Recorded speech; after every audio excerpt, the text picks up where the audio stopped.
Hello lovely people! Towards the end of 2020, I posted a video that was like the most intimidating books on my TBR. I'm going to be reviewing some of those for you to see how intimidating they were.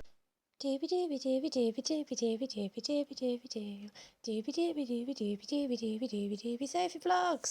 What I'm going to do is this is going to flash forward in time as I read the books, because I thought it would be better if I just recorded my thoughts immediately at the end of finishing each one rather than waiting till I've done them all, because I don't quite know how I'm going to pace it out. So to kick things off, I have two books to talk about. The one I started with is I thought I would ease myself into reading the intimidating books. So I started with Sexing the Cherry by Jeanette Winterson because this was a reread for me, because the reason I was intimidated is because I just don't know if Jeanette Winterson is for me anymore, and it was an interesting rereading experience. So this is sort of set during the time of Charles I. There are two narrative voices.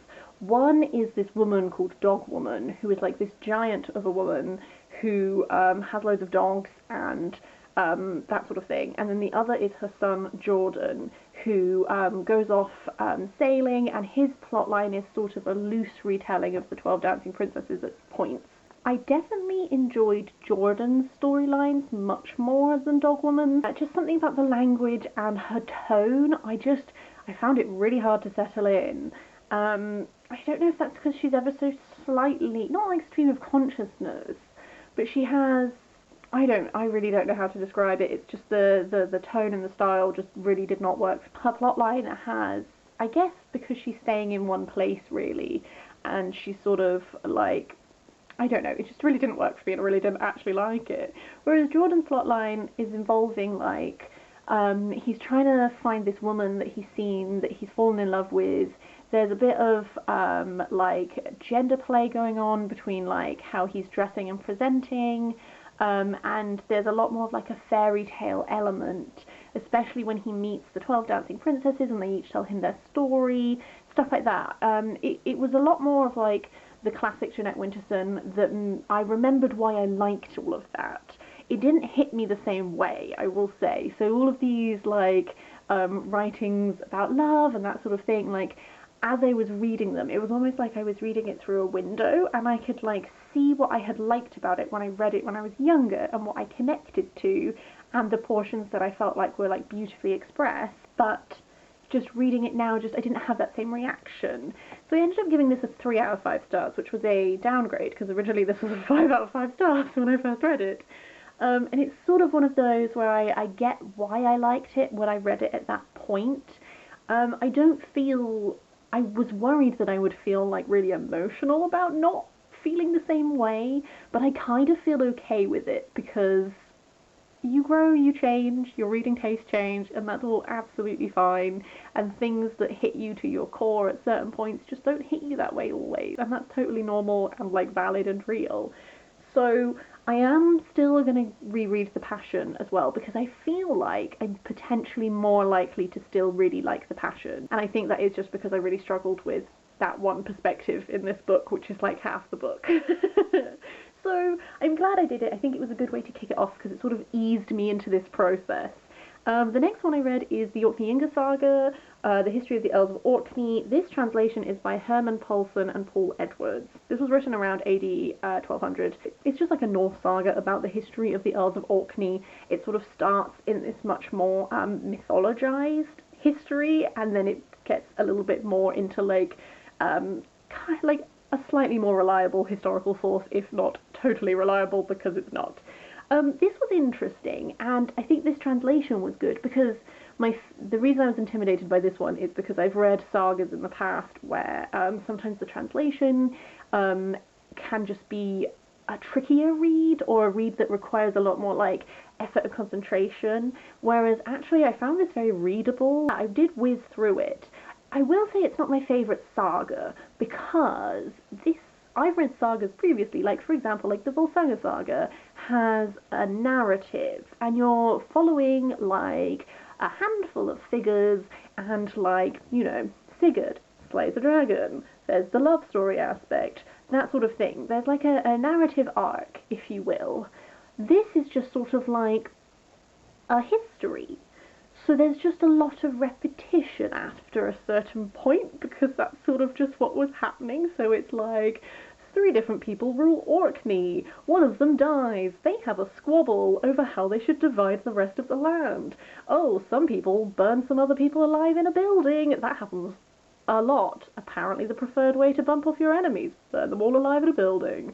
They all hop in some ships and they do some journeying. They chill out with some kings. I think the very nature of like what being an earl was like is kind of a bit repetitive, because it's that very similar, like, we did these things and then this person died and then someone took over and then they did these things and then they died and someone else took over, and so definitely was not intimidated reading this, and I'm really pleased, and I'm pleased to have read it, and also to have got a better sense of Orkney, because Orkney is such an interesting place. It's part of Scotland now, but it did used to be a Norse place and that sort of thing, and I don't know, it's not a place that I knew a huge amount about. So I really appreciate having read this and to have a better understanding, and like, as sort of a both mythological and historical document, that all of those things I really appreciate, and I'm glad I read it, and I probably will be keeping it. It's just, as a saga goes, not the saga I would initially recommend if you're looking to get into sagas. The next intimidating book I've finished is this. This is The Last Pre-Raphaelite, Edward Burne-Jones and the Victorian Imagination by Fiona MacCarthy. I was intimidated by this for potentially fairly self-explanatory reasons, because he's a chunky boy. I put off reading this a number of times when I had planned to read it, and then I got a little bit into the introduction and I abandoned it. And I'm kind of both happy and annoyed that I did that, because I ended up giving this 5 stars. I thought that this was everything I wanted it to be, and the reason I'm like happy and annoyed is because like part of me is like, oh, why didn't I just read the thing? But then also I feel like I read this at like a really good moment and I got really, really into it. So I have read Fiona MacCarthy before. I've read her William Morris biography, which is about half the size of this book, and I found that very readable. Edward Burne-Jones is one of the Pre-Raphaelites that I would have said I knew the least amount. I am a big fan of the Pre-Raphaelites because as a small ginger child, seeing lots of portraits of beautiful ginger women was very affirming to me. And I definitely have my favourites, being like Rossetti, William Morris, stuff like this. Whereas Burne-Jones is one that I've been very lucky to see a portion of his work. I've seen him at a number of different galleries that I've been to, and I've always enjoyed his work, but I've never really had much understanding of him as an artist, as a person, that sort of thing. Most of the knowledge I had from him came from reading the William Morris biography and understanding him in his relationship in regards to William Morris rather than who he is on his own. So this was really fabulous. As the title suggests, it's also the Victorian imagination, so as well as being a very thorough and, in my opinion, very readable biography of Burne-Jones and his life and his art influences and stuff like this, there's also a whole load of this which is looking at sort of like the way he tapped into the Victorian imagination of the time, and also the changing attitudes towards his artwork, his ebb and flow of popularity and that sort of thing. So I will say Burne-Jones as a person is someone who, the thing with artists throughout time is that like you can like their work without necessarily liking them as an individual. I don't actively dislike Burne-Jones. I think there are definitely things that we have different opinions on. One of the examples of this is sort of sometimes the way he relates to the younger women in his life. So kind of similar to Lewis Carroll and Alice in Wonderland in some ways. Burne-Jones really liked children. He had like a lot of friendships with a lot of his friends' children where he would like write them little letters with like little stories and stuff like this. Specifically the girls would become sort of like muses to him. So there is a recurring thing in this where like a girl that he has known since she was a child, who has been a muse of his that he has painted a lot of, when she reaches the point that she gets engaged and marries someone else, he sort of throws a hissy fit about it because like she can no longer be his muse. Which is very, like, he does the same thing with his own daughter. There's this sort of, like, weird, like, ownership of them, and I don't know whether it's coming from, like, a creepy place of, like, an adult and a child thing, or if it's just, like, a different creepy place of, like, an artist and his muse. So that's just, like, an example of things which, like, from my perspective on Burne-Jones as a person, I'm like, I don't love this. But that's not a critique of this book. Things like that which like have a bit of nuance to them that can do with some unpacking. I felt like Fiona MacCarthy did a really good job of like unpacking. I felt like she did a really good job of sort of giving me a sense of who he is as a person, the changing influences upon him as an artist, because his style does change quite a lot throughout his career, which was really interesting. And that sort of thing. I got so immersed in this, and I found it so interesting. Some of my favourite parts of this actually were after he's died. So there's a chapter after he's died that's all about his wife Georgie writing this book that she called Memorials, that was all about her relationship with Burne Jones and all about Burne Jones in general. And I found that so interesting because I think Georgie is a really interesting figure. One thing that I feel about the Pre-Raphaelites in general is it's very much like the Pre-Raphaelite Brotherhood, but actually there were so many women involved. Wives and daughters, not just the models who modelled for the paintings that the men did, but these women who are creative in their own rights. Like Georgie was interested in woodcutting. It's just that by the time they had children and they owned a house, like she had so many duties that meant she couldn't pursue her own artistic talents, and that is a tale as old as time, as we know. One thing that I'm very interested in is learning more about the women in the Pre-Raphaelite movement, and the William Morris biography gave me a lot of insight into Janie Morris and May Morris and some of the people who were involved in Morris & Co. creating the tapestries, embroideries, that sort of thing. This gave me an insight into Georgie Burne Jones, who was Burne Jones's wife, sorry, should have said, and her own creative pursuits, and the way that after Burne Jones died, she got very actively involved in politics. She embraced a lot of the socialist politics that William Morris had pursued. She got very involved in women's right to vote, and wrote this book called Memorials, all about her husband, which is super duper interesting. Equally, the final chapter is looking at Burne Jones's legacy.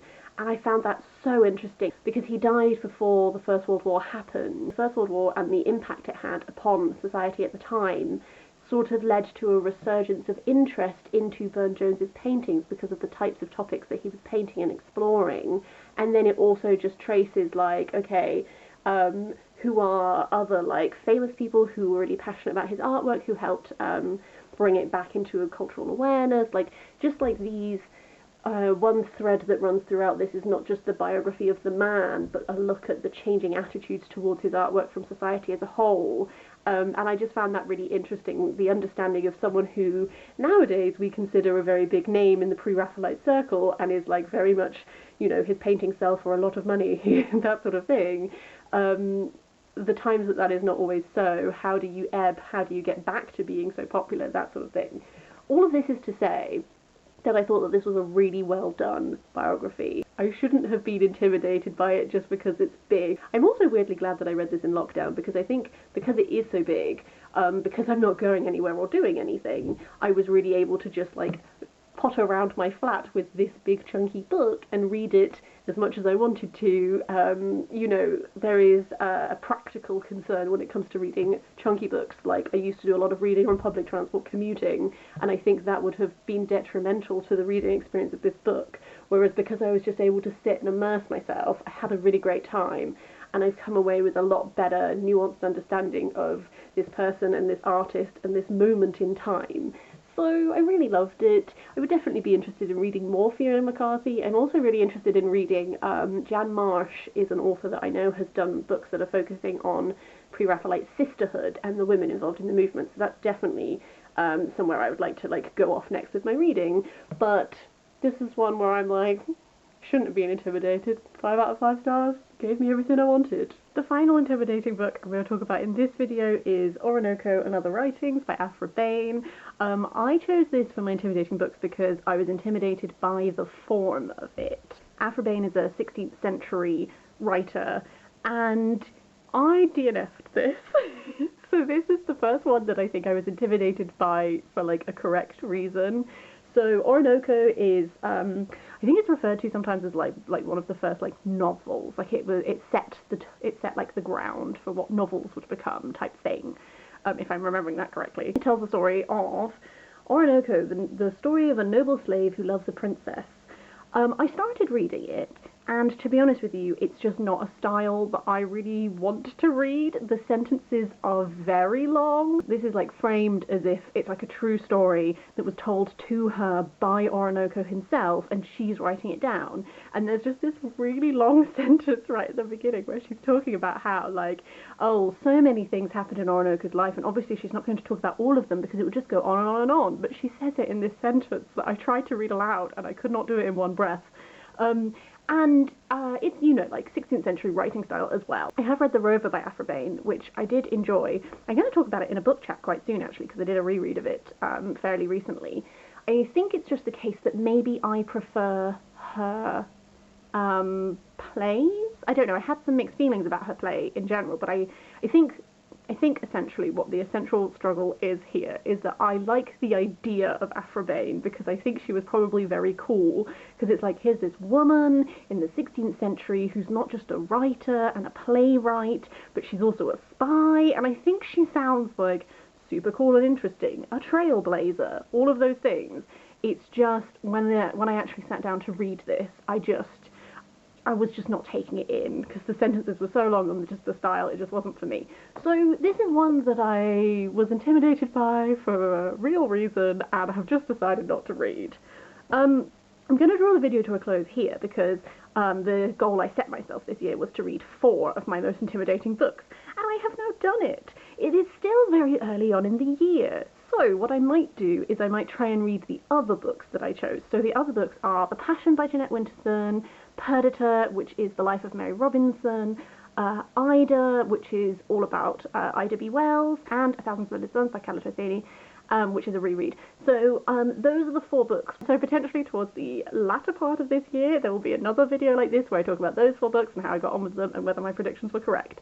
But in the meantime, I would really love to hear if you've read any of these, if you have any thoughts on them, or equally again, are there any really intimidating books that are sat on your TBR pile that you've just been eyeing up for too long? Do let me know. Please do leave a comment down below. Otherwise, I will see you next time for something different, and I hope you have a very lovely day.